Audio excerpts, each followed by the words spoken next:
Hey, what's going on, y'all? It's Akeem Raji, aka Raji the Realtor, and this right here is part two on why I wrote Pressure to Pivot. I want to make a part two so I can dive a little deeper onto why this was done. I basically went through a time in my life where everything was pretty much questionable. Back in summer of 2023, I got laid off from a great paying job, paying me six figures. I was working from home, corporate, company card, bonuses, and I want to say like beautiful, beautiful bonuses. I had it made, man. And I was at a point where I was like, I'm gonna grow with this company. They offer stock options. It was so many things, you name it, man, company trips. It was, man, listen, it was like my dream job. And within like a year and a half of working there, I was able to get a promotion and get a raise, get paid more to even better position myself. So I was like, oh, this is it. I'm not going nowhere. And unfortunately, I want to say within 5 months of being in that new position, I was in a position where I was laid off. And the reason being because the department I was in was a very new department. We were actually building out a type of process to where we could streamline, make things more efficient for our clients and our customers whenever they log on to the website or they call in for certain requests. They didn't have anything in place that, kind of put organization, or I would say, I don't want to say organization, but they didn't have like an organized SOP, standard operation of process to where when a customer calls in and they need specific things to where they can be directed to. So we were the department to put in place to get that together between the sales, between the logistics, the procurement, the accounting. We were like the middleman. So enough of that.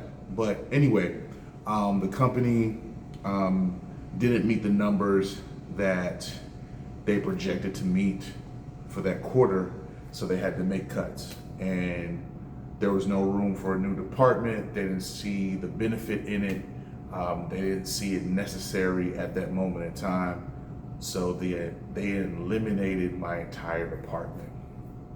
You would think I would have the option to go back to the prior position I worked in, but unfortunately, due to budget cuts, they didn't want an extra person anymore. They even were making cuts in that department as well. So being that I had the least amount of time with the company, I was left with no job. You had everybody else in that particular position that I was in, or in that new department I was in. They were able to go back, they were able to find positions for them in the company because they had been there for 10, 12 years. And I'm like, wow, okay. So this was so abrupt and random and out of nowhere. I had to take time and sit down and process everything. Now, mind you, this is 3 days before I take my test to actually become an official real estate agent. Because my original plan was to be a realtor part-time and, continue to work this corporate job and actually add on what I make from real estate on the side into what I'm doing and build on top of that and to build wealth. But once again, like I say in my book, everything does not go as planned, and there's nothing promised in this life but death. So I went on months and months without finding a job. Mind you, I'm new in real estate. I'm a new realtor, so I'm still trying to get my name out there, build my business. So obviously that's taking its time and it's a little slow on that end. So I had to figure out where am I going to make my money?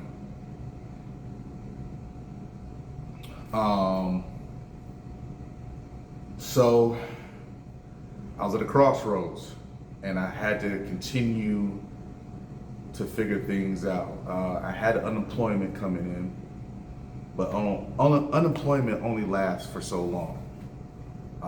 So that had me covered. I had a savings. I had a good nest egg that held me over for a while.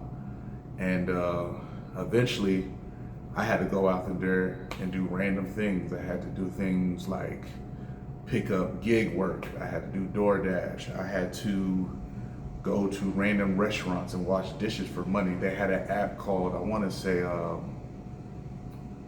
InstaWork.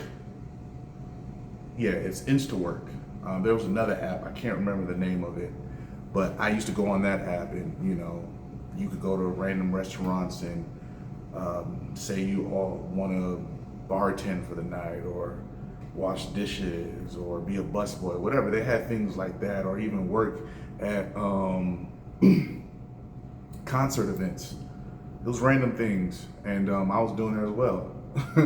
I'm in the back of the restaurant washing dishes, doing what I got to do.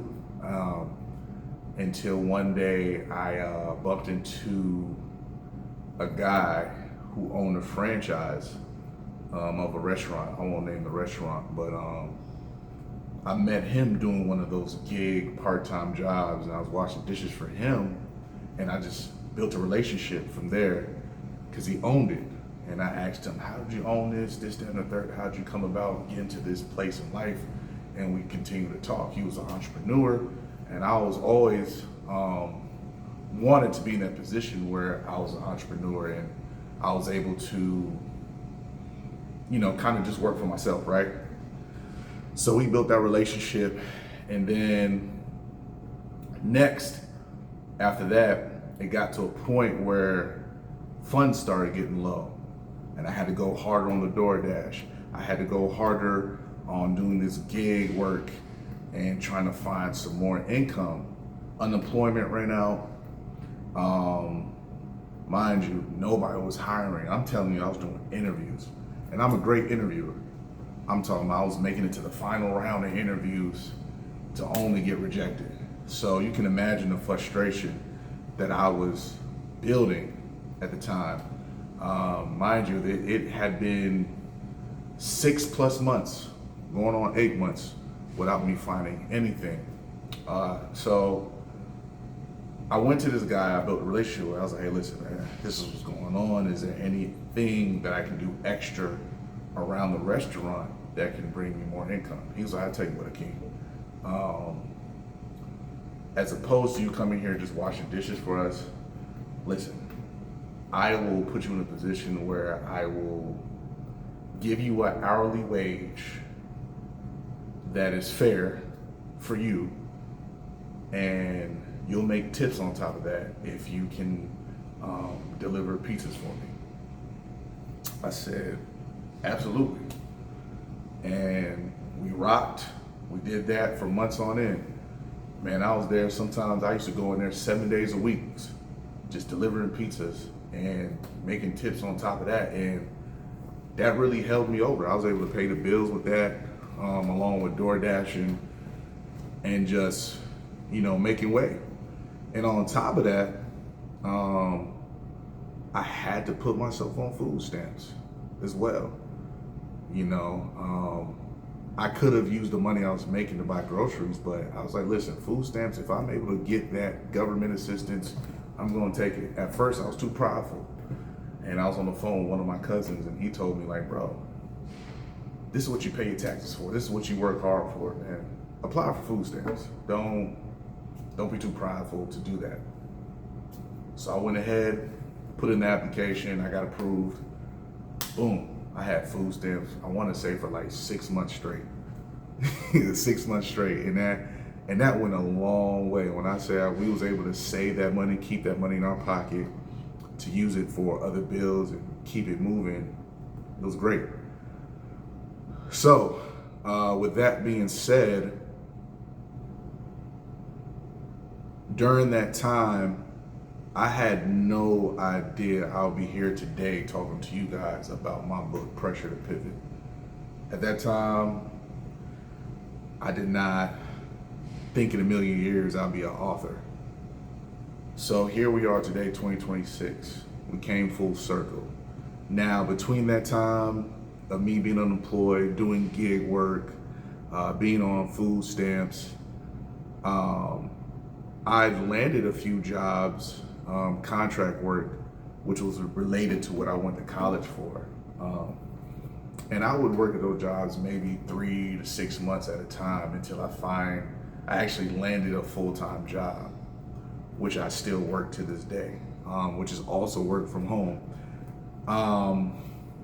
Within that time frame, I was able to close my first 2 deals within my first 2 years of being a realtor, which is great. And these deals weren't small deals. These were like, I want to say over $500,000 in real estate.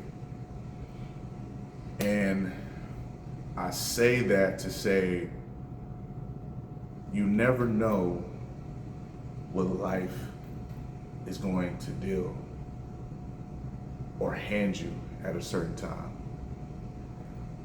And at the end of the day, you have to be able to adapt. You have to be able to adjust.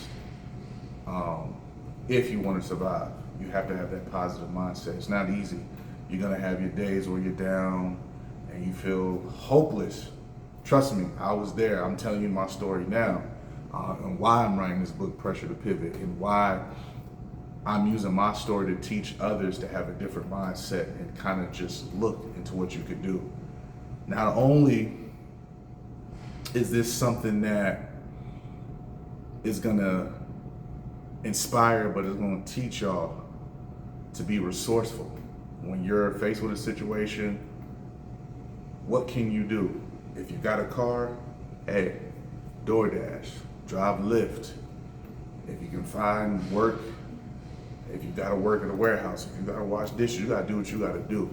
Pride is the killer of most opportunities, because you never know what is in store for these different situations you may be in. When I was driving DoorDash, driving Lyft, washing dishes, I ran into a lot of people, and I formulated a lot of relationships that kind of helped me to this day, and that's a fact. But this book is set to inspire. I just wanted to share that little story with y'all, man, because I've been there. I know what it feels like, and if you're sitting at home right now and you're unemployed, you've just been laid off, and you're not landing a job, you're doing interview after interview, application after application, and nothing's hitting, I want you to know, please stay encouraged. Do not give up. Keep going. Think about other things you could do in the meanwhile. And it might be a situation to push you towards your gift that you've been sitting on for years. Look, I just wrote a book. I dived into my real estate career and was able to close deals. Now, if I didn't lose my job, I wouldn't have that mindset to think outside the box and create opportunity for myself. Sometimes we might have a good job, we might be somewhere and it's paying us well, but it puts us in a place of complacency to where we don't think of what more we can do. We don't think how much more we can offer. You know what I'm saying? We kind of cut down our value and we work hard for another person's dream. So I'm not saying quit your job today and go straight for your dream, but don't forget about yourself. Don't forget to take care of you, and don't forget about building your own dreams. You can build your dream while you work at that job. All right? And that's why I am a big advocate of the pivot, and Pressure to Pivot is one of them books that goes through every situation, every scenario based on my personal life, but for sure you'll be able to see yourself in a lot of these stories and scenarios that I present. And it shows people that it's never over. It's okay to change paths. It's okay to look for an alternative to be successful in life, all right? So with that being said, Pressure to Pivot is out now. I talk about more of these things in my book. And if you're out there, you're unemployed, you're looking for a job, and it seems like nothing is hitting, do not give up. Continue to look for opportunity in other places. Think about what gifts that you're sitting on. If you know how to sew, if you know how to cook, if you know how to do anything, you can turn it into profit and build a business out of your talents. All right? Link is in the description. You can also get the link in the bio of my page, or you can simply comment below. Don't forget to like and subscribe. Thank you for being here. Once again, it's Roger the Realtor. When one door closes, I'll be there to open the next. Take it easy.